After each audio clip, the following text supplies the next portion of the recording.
Hello, and welcome to Enlightened Empaths, your community for the spiritually awakened, where we discuss, explore, and connect with fellow empaths, healers, intuitives, and seekers. Hello, empaths, and welcome to our favorite episode of the month, our Community Connection Show, where we get to hear from you all. Remember, if you have a story or a question that you want to submit to the show, you can email us enlightenedempaths@gmail.com, and we will share it on our next Community Connections. Denise, do you want to start us off? Yes, I would love to.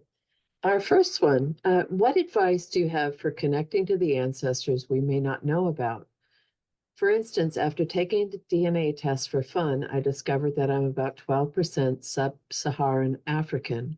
As a blue-eyed redhead, this came as quite a shock. Since then, I've been working tirelessly on my family tree, trying to figure out how this is possible, and I've come to the conclusion that my grandmother had an affair, meaning that my dad's real father isn't who everyone thinks he was. The only clue I have is an old black and white photograph of a famous black baseball player, found mixed in with my grandma's family photos. I have several DNA matches online with the same last name, some as close as second cousins, but after almost 2 years of researching, not a single connection has responded to any of my messages. So despite all my efforts, I've been unable to connect the dots to clarify any of this. My dad has always encouraged me to get into genealogy, and about 4 years ago, he gave me a ton of photos, and I spent the whole day going through them. I was living in a small apartment at the time, and by the end of the day, I had them all sprawled out all over the place. I ended up sleeping on the couch that night, and at some point, I woke up in the middle of the night to hear someone whispering over and over again, "Thank you, thank you, thank you." And at the time, I assumed it was probably just an ancestor saying thanks for diving into the pictures and beginning to work on my family tree. It never scared me or freaked me out, but rather validated that I was doing the right thing. It was that experience that made me consider taking a DNA test in the first place. I've always felt that I was supposed to discover this secret.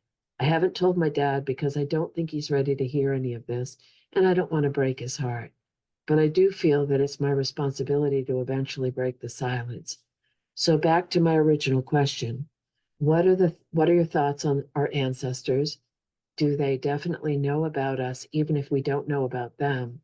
And what are some tools I could use to try to connect to them? This is a big wow one, isn't it? It is, for sure.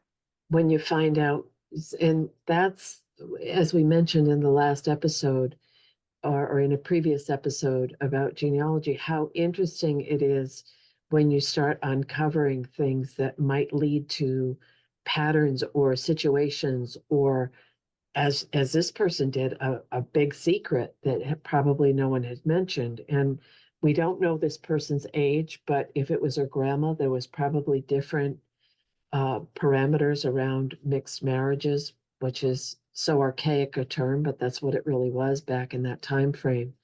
And the fact that her dad always encouraged her to get into genealogy, that feels like a clue. Do I think that they know it's us even if we don't know about them? 100%.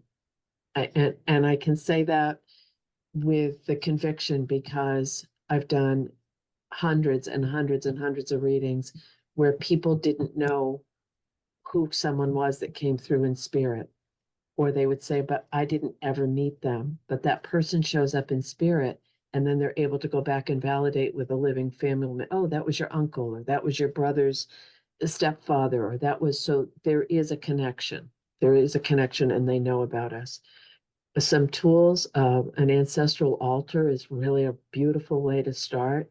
You've already been on this trail of genealogy, which is a great way to start to build them back to life, to start to know who they were as people, to look at who lived in certain places, what did they like to do, why, is there any other connection with that photograph? Did someone have, a really strong interest in baseball at that time? So I do think our ancestors want to help us. I do know that true in my heart as well. What do you think, Samantha? Yeah, I agree with everything you said. I think these ancestry DNA kits can be tricky though. I mean, I had a friend who was gifted a DNA thing for Christmas and it showed that she was, I think it said 10% Greek. And she was like, oh wow, I had no idea there was any Greek ancestry in the family. And so then she used a different company and had her DNA done again, like a year later, and it showed that there was no Greek in her DNA. That's interesting. Yeah, and I was like, wait, what? So I haven't had it done because that whole thing made me go, what's actually happening here? Hmm. And I would hate for you know, this listener to open up a can of worms when it might not even, I don't know. Right. It's good to get it double checked. I agree. I definitely agree. I did do the DNA test as part of this course that I'm going to offer in the fall, but also because I wanted some answers about certain things. And I did get some matches with some first cousins that I actually know. And I was surprised because the percentage shared was 8 or 9% with the first cousins. So the 12%, that might be something to consider as well, is where that lineage is coming from. And it did correlate with my lineage, that test that I did do. And I was able to follow it back and find validation, and it seemed accurate from what I've been told and what I've experienced in my life. But when you start getting into how many thousands of people share 1% of a DNA match, because it kind of makes it pretty easy to see that we're all interconnected as a species. That's an interesting point because I know some of the kits you can share your results on their website and it will show you who your first cousins are or other family matches, and other ones don't do that. Right. And you So can set maybe, the parameters if you want to. If you don't, you can keep it private. You can do all of that stuff. But I think if you have any, for many, many people, they do that because of underlying health issues or things that may be a genetic um, connection with health and wellness. but I agree that our ancestors know about us and they're always happy and honored when we take time to remember them and acknowledge them. Yes. Okay, our next one says, I wanted to share a story about a sign from my Nana. I'm big on asking the universe in my guides for signs, whether it's for a decision or just to know they are there. My Nana passed when I was younger, and as I have gone further into my spiritual journey, I try to connect with her as much as I can. I've had her show up in meditations and Reiki sessions before, so I know she's listening. I meditated the other day, and when I was finished, my little sister sent a message saying she was home alone but the radio in another room had turned on and it freaked her out. I responded and said it was probably just Nana messing with her, but since I had just meditated, I thought I would connect and see. I relaxed and asked for my Nana to come through and clarify if she turned the radio on. The message I received from her was that since souls on the other side have stuff to learn also, like connecting to things electrical, she was just practicing. I've heard before that it is easier for souls to send things like feathers and coins to us, but flickering lights or turning a radio on or off takes a little bit more practice and energy, and that is what she was doing. I even saw her in my mind's eye in the bedroom giggling while she turned it on. The next day, I was feeling a little doubtful and wanted validation that what I received was correct. I was driving home from work and out loud started talking to my Nana. I told her I wanted a sign to confirm that the message I received in meditation the day before was accurate. I was about to ask her to send me a sign of our purple car, and before I could even get the words out, a purple car drove right by me. I stopped talking and laughed because I knew this was her way of telling me to stop doubting myself. She wouldn't even let me ask for the sign. She is already listening. Just thought listeners would enjoy this, and it could be a reminder for all of us to trust the signs and the messages we get more. Amen to that. I completely agree. And her thinking of the purple car before she could ask it, Denise, I've often wondered. I always tell people to ask for a specific sign, right? Right, rather than saying, give me a sign, because then who knows, you could make anything a sign. And I've often wondered, do we come up with the signs or do our guides and loved ones on the other side come up with the sign? I think it's both. Yeah, I think it is too. And I think it depends on who you're connecting with. Like my father had a really good sense of humor. very funny man. So sometimes when I'm connecting, I say, okay, Daddy, if this is something, then show me. And he'll say, I'm going to send you a big fat duck. Or it's just something that I would never think about, but it would be something so random or something that was, it's always done with humor. I don't get a cardinal with my father. I don't get a bluebird or a blue jay. So I think it depends on the person and how comfortable they are with this world, with Very this true. exchange. And I I don't know. I think it, do you think it's a two-way street? Like it can be both?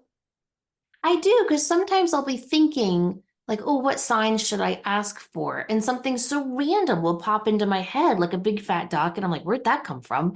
And it's just made me wonder, do they pick the sign or do I? I think you're right that it's both.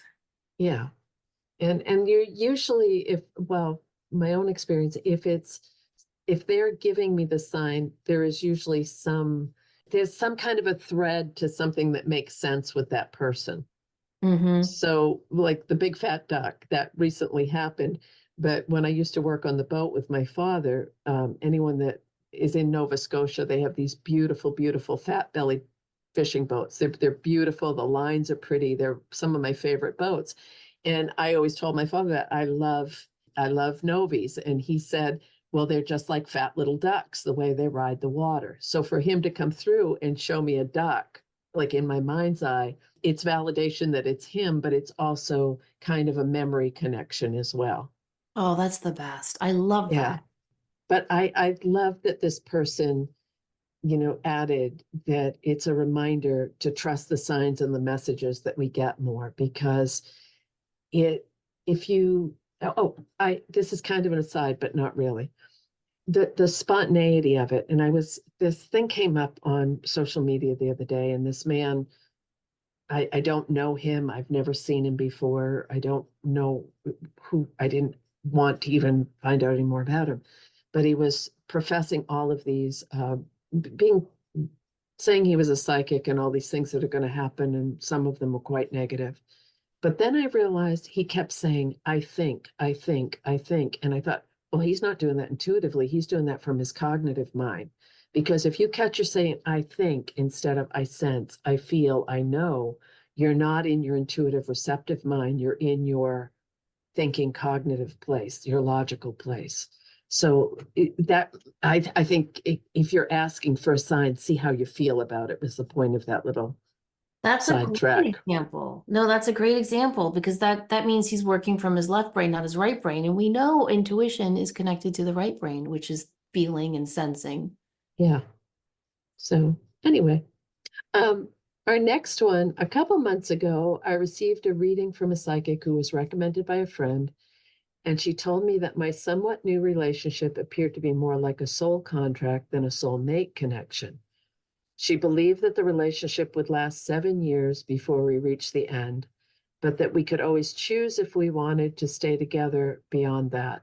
I'm curious as to what your thoughts are regarding the end of a soul contract, specifically when it comes to romantic relationships. If there indeed always Is there indeed always an option to choose to extend the life of a relationship beyond the end of the contract? Or if you know that there's a firm end deadline, is the romantic relationship worth pursuing, even though it could lead to potential heartbreak and separation by the end?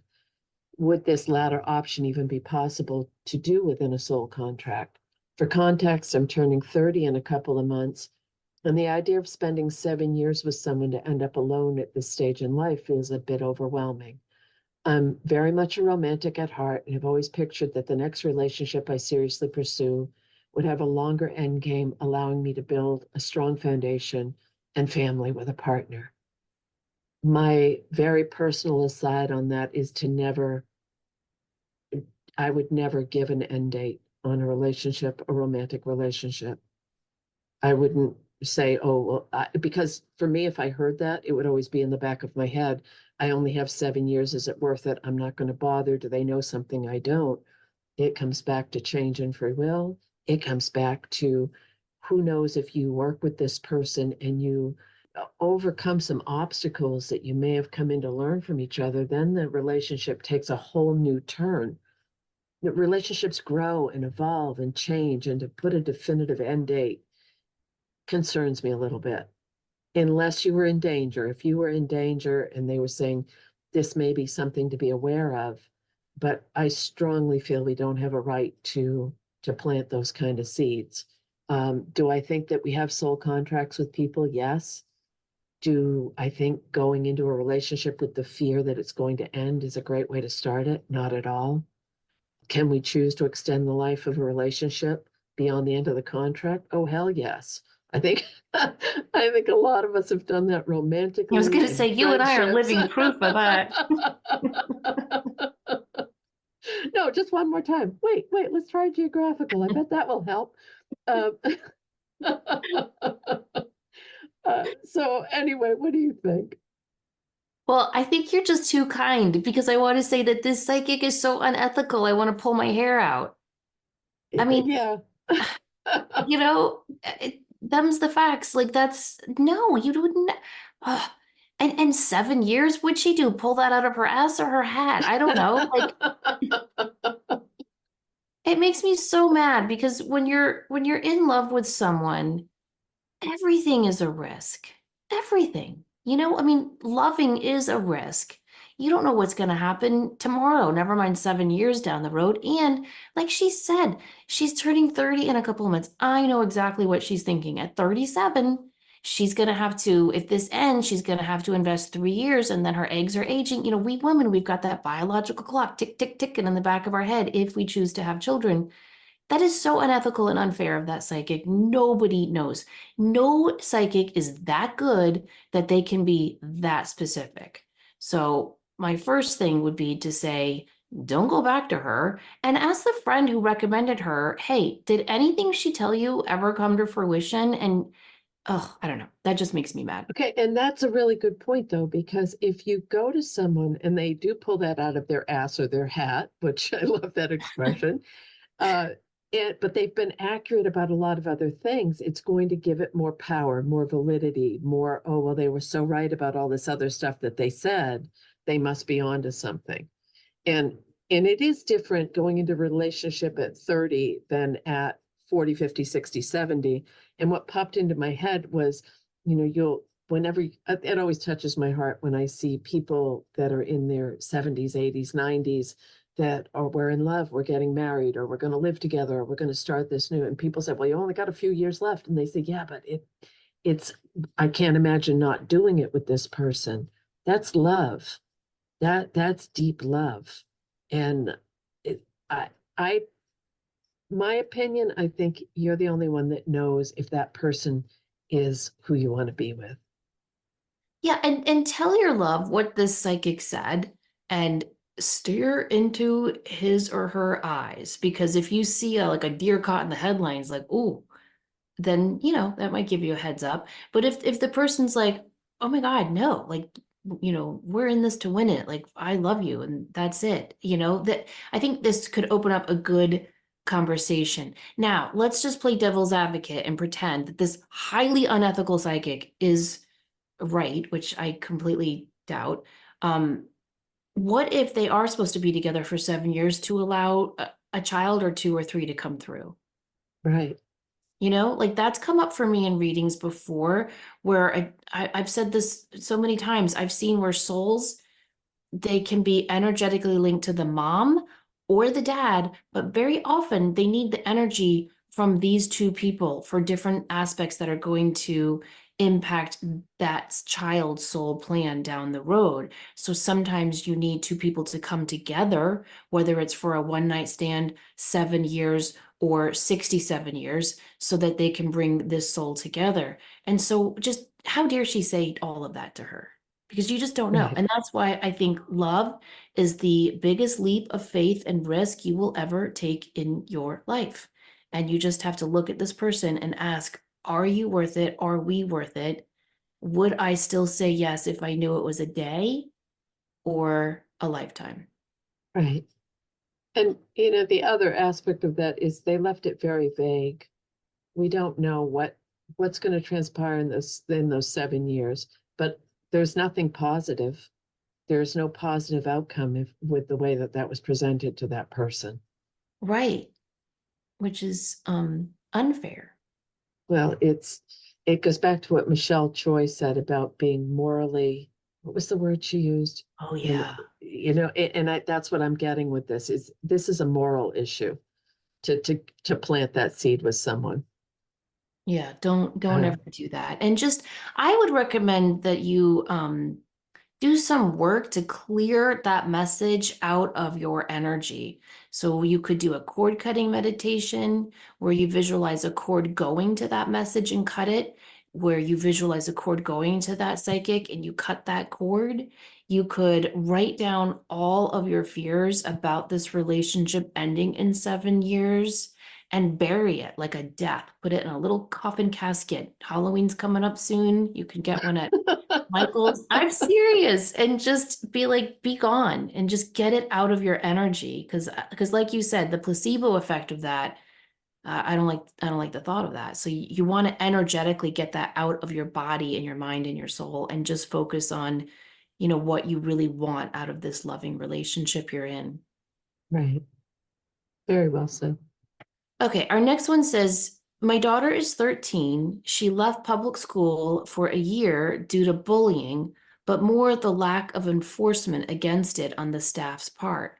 Her once bubbly, confident, sure self is now a little angry, puts on a good, brave, nothing is going to bother me face, but at heart is still a sensitive child, and it breaks my heart to see her going through this. Are there any crystals you'd recommend I could give to her as a necklace gift, especially now that she's re-entering the public school system? Oh, wow. Well, here's another listener whose email is making me angry. Like how, let's set aside the bullying, but how dare the school not support that as well? That's terrible. I would recommend any stone that is wonderful for confidence and protection. So that would be Amazonite, I think would be a great one because Amazonite is named after the mythological Amazon women who were strong and badass, but also intuitive and empathic and really looked out for each other and had a kinship and a friendship of women like no other. And so I think an Amazonite necklace would be your best bet. Labradorite would also be good. Labradorite acts as like a psychic filter. It lets the good energy in, but blocks out the bad energy. Citrine is also great, or sunstone, because it helps for like a happy, cheerful demeanor, but also a lot of confidence as well. And there's nothing like watching your child go through a difficult time. So I think it's important to hold space for her, but it's tricky, isn't it, Denise? Like, I know me, I would want to like pull all those staff members to task. I would want to hover over my child and be like, are you okay now? How about now? How about now? Are you feeling okay now? And you can't do that. You've got to give them space. You've got to let them know that they are okay, that they are strong and beautiful, and that they can, do anything that they want to do and be there for them and love them through this. But I also like to give my kids tools when they're going through difficult times. So something you could do before she starts school is sit down at the dining room table and create a vision board or a goal book with her to help her really visualize a successful school year and encourage her to look for and cut out pictures of friends hanging out, of A pluses on a piece of paper, of people cheering each other on, so that she can start to really be aware of how in control she is of the energy that she is putting out there. I keep thinking of that scene from the movie The Secret. Do you guys remember? I'm sure everyone over 30 remembers The Secret, but if you can watch it online pretty much anywhere. But there's this scene where this man he's really upset because everyone is making fun of him for being a gay man. And he goes to a therapist, and the therapist says, you have to own this. You have to own who you are. You have to be confident in who you are, not, don't try to hide who you are. And so he starts to lead with that and he starts to embrace himself and love himself exactly for who he is. And suddenly friends, success, and happiness comes to him. It's a pretty cool scene to watch. Do you remember that one? I do, yes, yes. And I agree with everything that you're saying. And I'm choosing to be very cautious about what I say, not because I spent many, many decades of my life working in public schools. and I saw a lot of things happen that I can't I can't negate what this person is saying in their note. And it's wrong, it's offensive, and the lack of accountability for certain people in certain situations, especially when there are children involved, is never, never okay. Never okay. And I just have very, very strong convictions about that. But my question, I'm going to go to something a little more. Would it make a difference? Because I love that you gave all of those incredible stones and the different things, and I was picturing them in my mind, and they're really a lot of those are pretty stones. They're beautiful inflections and tones and everything. Would it make a difference to get the beads and have the girl make the necklace herself? Like string some beads, make some bracelets, do some positive affirmations, and make the necklace together. But do you think that would even make it more powerful? Yeah, I think that would be a great idea.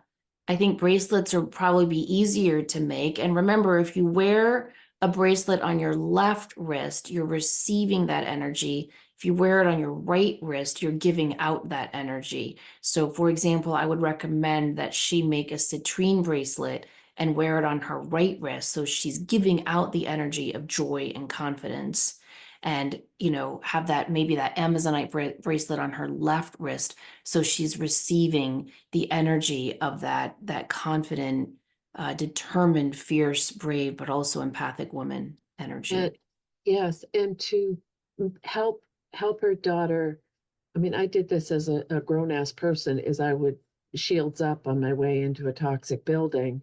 So teaching her like on the way to school, and you used to mention this, that you did this with the girls with the cotton candy, that you'd wrap them in cotton, that beautiful pink, warm, loving cotton candy energy, is maybe help her get into the mindset of, Wonder Woman cuffs, or this shield or this protection, so that it bounces off of her and she can. I mean, I think empowering her at 13 to have more control over her auric space will make the world a difference throughout life as a sensitive person. Yeah, and know that as a 13-year-old, they're probably going to roll their eyes at all that stuff, right? Yeah, some will, yes. And that's fine because I made my kids do all that stuff. I mean, every holiday break after the holiday, we put the tree away, we make our goal book. And there were years during those middle school years where they would roll their eyes and be like, "Okay." And I'd be like, nope, we're doing this. And I make them do all sorts of hokey stuff like that. And now that they're older, that's all they talk about. Remember when, let's do that again. I loved this. So even if she's like, oh, I don't want to make a bracelet with you, Yeah, I would still just kind of encourage her to do that because it does matter. It does count. And I think we need to remind our young people how much power they have over how their day goes, just with their energy, their intent, and their positive visualization. yeah. And but the bully stuff is scary. It's really scary. And if this child is a sensitive person, well, it's scary for anyone, but please know that whoever sent this in, that we're both sending you prayers and love and protection for your daughter. 100%. Okay, I'm going to go in a different direction. I fell asleep one night recently after meditating and suddenly woke up as I felt a presence in my bedroom. I saw at the end of my bed a kind of tall, dark shadow with small streams of light outlining it. Without thinking, intuitively in my head, I said, "Leave." Right as I said this, I experienced a very visceral, painful pang in my heart, as if someone had hit me there. I went back to sleep as if this all happened in a kind of half awake state, but I remembered it the next morning and haven't been able to stop thinking about it since. Based off of the pain I felt, does this sound more like a negative entity or a spirit guide ancestor to you two? I can't make sense of it. If it was a positive spirit, how can I make amends and apologize for asking it to leave? What could the physical pain indicate? I'm going to let you start with this one because I'm thinking heart chakra. I'm thinking feeling that pain. Was it picking up on pain that someone was feeling and they wanted to?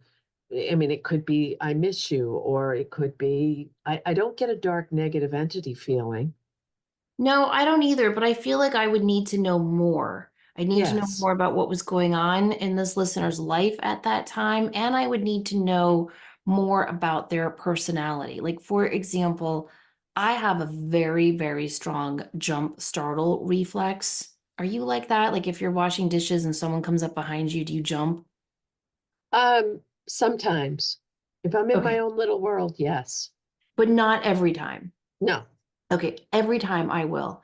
And so like if I were laying in bed and Archangel Gabriel appeared, I would have a jump start and I would my first instinct would probably be leave. Like it's just I have that fearful, it's just like Yeah. an instinct in who I am. Whereas I remember Deb woke up and had that hag syndrome, Yeah. where you have that old lady over you like sucking the energy out of you.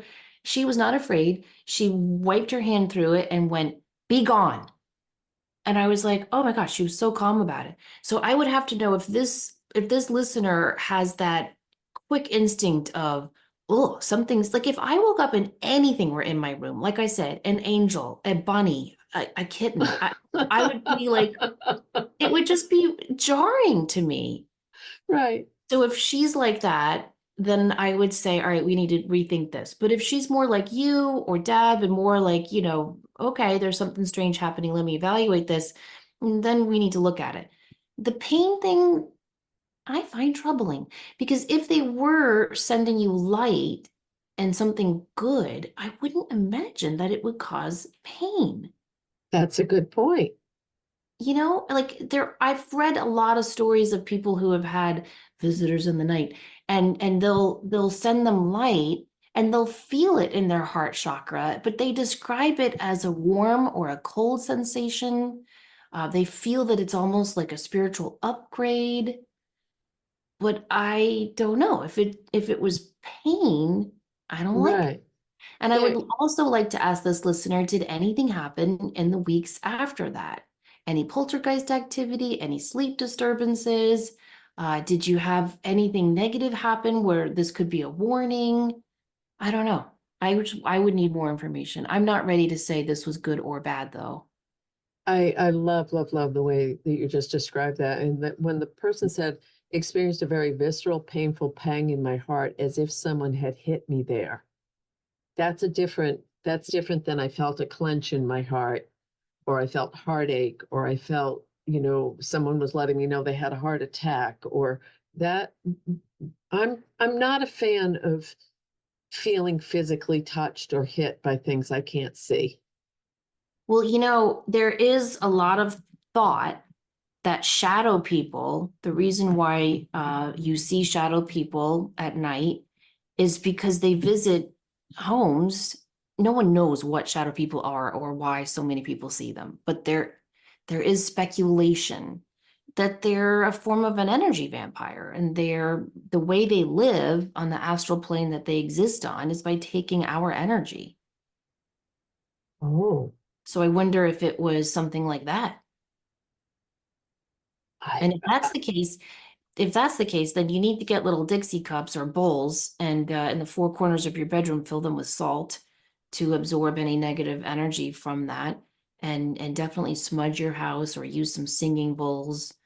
Play some healing vibrational music in your home and mhm. you know make sure to amp up the energy in your home so that that doesn't happen again.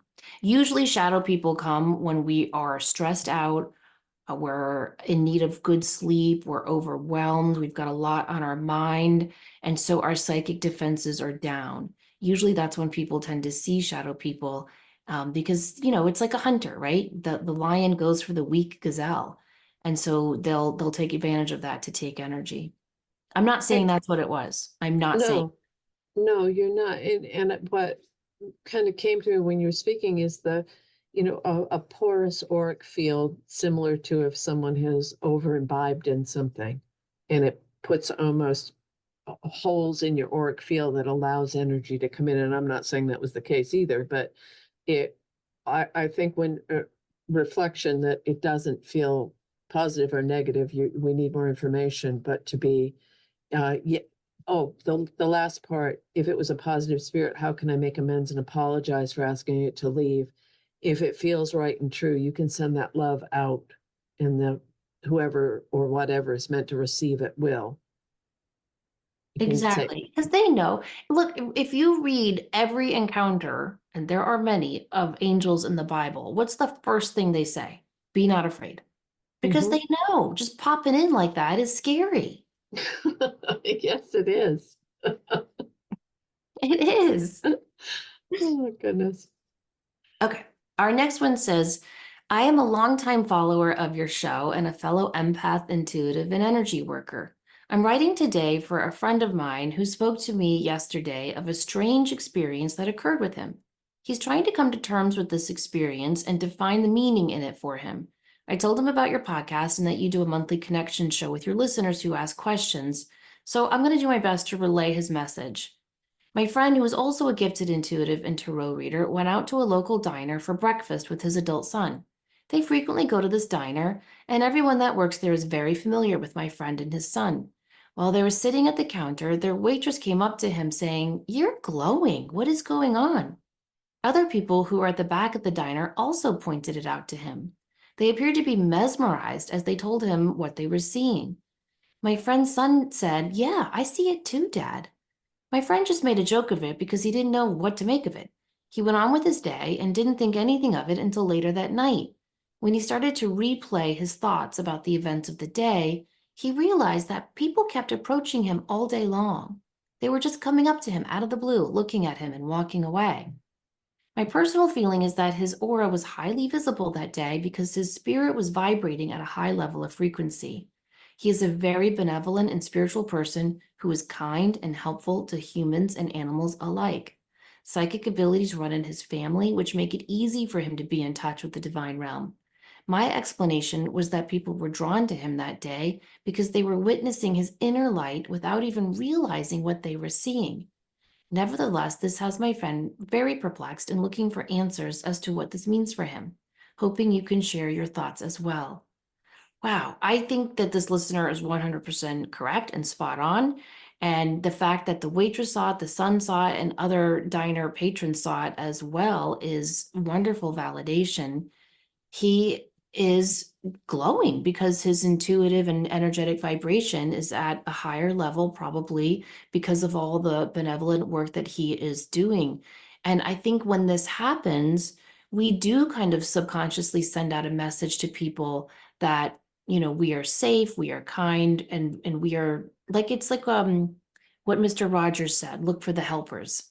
He's a Mhm. helper, and people are recognizing that. If you ever read those signs, like signs that you're an empath, signs that you're an old soul, signs that you're a natural healer, one of them is always strangers come up to you. Strangers feel comfortable telling you their life story. People ask you for directions. People ask you for help. It's because they are subconsciously sensing your high vibrational frequency and your beautiful light. And they know on some level that you're a good, kind, safe person. And so I think this is just Spirit's way of confirming for him that you're doing a great job and that there's more healing work that you're going to be doing with the people that are drawn to you. Yeah, I agree. I agree with all that you just said and with this person, their perspective on it as well. It's very interesting because we've talked about, people will pick up on your energy. You can feel it. You can change your vibration, calming, similar to a musician that can change the energy of a room by how they play. It's all there. But the fact that so many people could see the difference, I think is very, very interesting to me. And we've all had those days where we've been on our game and we exude more energy, we exude more light, but it doesn't feel like this person was trying to be brighter that day. It just feels like they were just being themselves. Right. If Um, she said like he just got a new job or he just found yeah, out, his adult son's wife was pregnant or he just did an amazing healing session. But no, I think this is just who he is all the time. what comes in on this too is that the fact that the inner light, without realizing what they were seeing, I agree with that. But this person is an energy worker, is a gifted intuitive and tarot reader, and went to a local place. So people knew him if it was local. He was known. It doesn't matter how big your local is, somebody's going to recognize you. Are they getting him ready for something more? That's what my gut feeling is I that, think I think you're right, Denise. yeah, that it's time to really step into that light, that they're amping it up, that they're sending out a huger wave um, for this person to reach more folks. Yeah, exactly. It's like if if you in your home you have a 30-watt light bulb and you switch it out for a 150-watt light bulb, it might be a little bright at first, but soon your eyes adjust and you're ready to have that and you're like, "Oh, how did I live in such a dim, dark house before?" This is what they're doing. I think you're right. They're upgrading him so that he can be ready for some probably I feel like he's heading into some healing ventures, you know? Yes, yes, I agree. The picture in my mind, I don't want to do a drive-by reading with this, but I see this man like stepping into this room full of light, like opening up a door and stepping into more light. So I wonder if this is almost a precursor to what's coming is we're going to get you more comfortable with people noticing you. We're going to get you more comfortable with this level of frequency and vibration because that's going to become your constant and we're going to raise it again. Oh, I love the way you explain that. Yes, I totally agree. Um, so our next one, I found in the past 6 to 8 months that I feel a major shift, and now I'm paying more attention and getting to know myself more. I'm finding so much comfort in focusing on being an empath, finally understanding that that in itself is big as someone who has been called cold and aloof most of my life. I would never think I could be an empath. I thought I was too distant. Another thing I was told often. Also being sensitive to things, but now taking note, not passing it off as feeling an extreme connection to animals, specifically wildlife, deer, birds. That's a lifelong thing too, but lately it's so intense and I enjoy it. I guess my question is, how do you know if you're talking yourself into these things or if you are onto something? Am I just wanting to believe this all so I can make myself think I'm having some awakening because it feels good? Do I really have untapped potential as a healer or even more to explore spiritually? I feel like I do, like there is more to learn, but how do I know that's true and I don't just want it to be true? Basically, am I onto something here or is this is this what my midlife crisis looks like and will pass? I don't think it's a midlife crisis, and the time frame of the 6 to 8 months with a major shift is absolutely spot on with the collective energies of the last 6 to 8 months. So there's another check mark on your I'm a highly sensitive person page. And I think you and I have chatted about this and we brought it up in a previous episode is when you get to the point where you realize it's really a cool thing to be highly sensitive because you get to feel it, you get to feel the highs that so you might feel the lows, but you also get to really fully experience highs at a level that some people may never reach because of your sensitivity. So I'm starting to realize it's a superpower. For me, the extreme connection to animals, especially wildlife, that's a huge that you're very empathic and sensitive. And I've had this conversation with a couple people lately. The animals are acting different. I know that sounds a little tinfoil hat, but I spend a lot of time out in nature and walking and paying attention to animals and uh, always I'm always looking to see if there's something going on. And I feel like the animals are something shifting. They're trying to get our attention. There's Wait, more wait, of a wait. connection with them. Like getting ready for a tsunami shift or getting ready for like Snow White and Cinderella to walk through? I Like a don't good think shift? either of those. I Okay. think it's more of a global um, because they're animals and little kids know stuff before we do. They feel True. it, they sense it, they don't shut it off. And I don't think I do it. Do I think changes are coming? Oh, 100%. Do I think that have to be on the negative side? No, I don't. But I do know that the animals have been acting weird. And it's not just here, because I'm talking to people in different parts of the country or in different countries, and they're saying, wow, why is this crow like, you know, acting like this? Or why did this, it's just it's interesting. Because Yeah, I that is. go on and on and on about how we're all tapping into the same thing. the blunt version, if you're concerned about making shit up in your head and that it's not really happening, welcome to the club. We'll get you a nice gold star and a badge. And, and you are now one of us. Welcome to the tribe. I want to focus on how she said she was always described as cold and aloof most of her life. I think that's important. I think a lot of empaths can resonate with that. The reason is because you've always followed your energy, whether you knew it or not. So if you were around someone that was a little too much or overwhelming or maybe not good for your energy, you probably pulled back and just observed. And therefore, they thought you were cold and aloof. That's part of being an empath. And like you said, you didn't know it most of your life. So what I would recommend is that you continue following those feelings. If this feels good, if this feels like an awakening and it's helping you to have this major shift that's leading to more positive feelings, that's a spiritual awakening and do more of that. This is how empaths, I feel, have to read their soul path. It's almost like our form of braille. We have to feel our way through situations.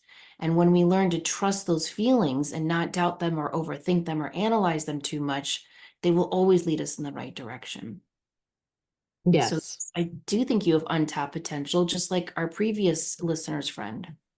Yes. I agree with you that we're all something is shifting, and it's leading us to our we're being upgraded. So Right. And simply, maybe part of it is, because the person had put awakening in quotation marks, is there's some catchwords, there's some buzzwords that sometimes I feel funny. Even if I'm experiencing it, I won't use the words because it just feels like too much of a hair toss. what do you So, the case in point, I'm an empath. Are you really an empath, or do you just want to be one because it's a popular thing to be? right, Or right. I'm a psychic, or I'm an astronaut. I mean, fill in the blank, whatever okay, my example, and this is not going to be popular with some people, don't give a rat's ass, okay, is everybody has autism and ADHD now. No, you don't. Stop it. You don't. And it's disrespectful to people that actually do. All right, there's my little, I'll shut up now. But if you're constantly getting blasted with social media that you have this, oh, I can't pay attention, I can't do this, I'm can't statistically, it doesn't make sense that all of a sudden a huge demographic would present with certain neurodivergent tendencies at a certain place in their life. Yes, some, but to have huge exorbitant numbers of people all identifying with a certain neurodivergent condition all at once, that doesn't make sense to me. Yeah, I get that. So I'm But gonna I do think that if you feel like you're going through this big shift and this big awakening, I think the best thing to do is, just dive into that wave, you know? yes, When you're in the ocean, just dive in and see where it takes you. You don't know where it's going to take you. That's the scary and wonderful thing about a spiritual awakening is you don't really know. But you know, just like that wave is going to shift the tides of the ocean, it's going to shift the tides of your life. But I think Denise and I can attest that it's going to shift it in a much, much better way. yes, and you can always say no, thank you. Yeah, that's very, very true. Okay, our last question is a crystal question, which I love. It says, what do you know about the zeolite crystal and its benefits with Reiki? So I think Melody from Love is in the Earth is one of the first to connect it with Reiki, but zeolites have often been linked with Reiki. They aren't technically crystals, they are minerals that help form a protective layer around your aura, and they work to deflect negative energy. So for this reason, zeolites are often recommended for empaths, intuitives, and energy workers like Reiki practitioners. Because they grow in cluster formations, they're also fantastic for group harmony and cohesiveness. Zeolites placed in a room, their whole job when they're just put in a room is to help absorb negative energy. Now, zeolites are not expensive. Usually you can find them, for example, at Home Goods or a TJ Maxx or really any crystal store and online, and they should not be super expensive. Now, zeolites do grow with other minerals that are kind of pricey, so you got to kind of shop around. But I recommend, because they aren't really, really pricey, that you have at least one zeolite in your home. They come in a lot of different colors and varieties. In fact, there are at least 45 minerals that are classified as zeolites, and they often grow with apophyllite, prehnite, stilbite, oconite, pectinite, and they are recommended for Reiki practitioners, but really for anyone working in a healing modality, because what they do is they help absorb negative energy dropped from the people you're working on. So for that reason, I would recommend them for massage therapist, for example, or a mental health therapist, or a past life regression, anyone who's working on helping people release blocks. Because they are said to help enhance a healing experience. I think that's why they have long been associated with hands-on healing modalities like Reiki. They're often called psychic detoxers because they help clear the mind of negative debris that's clogging our flow. So they are powerful, hardworking little minerals. And all I can add to that is they're pretty. They are very pretty. And my extensive is, if it feels like it's a good match for you, then it needs to be with you. But your wealth of knowledge on this stuff never ceases to amaze me. So Oh, that well, thank you. I you're just welcome. remember I found my first zeolite. I was at a landscaping store where you can buy like big boulders and rocks and stuff. And they had a little crystal gift shop.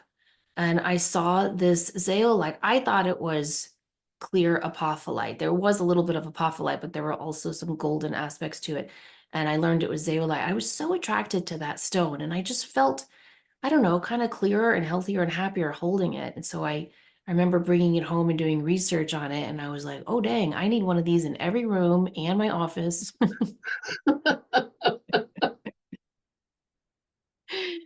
Well, like we said, we are out of time, but we have so enjoyed hearing from you all. If you want to submit a question or story or a sign that you had asked for and received, we love all of it. Email us enlightenedempaths@gmail.com. And please remember, as always, to show up, do great work, and share your light. Take care.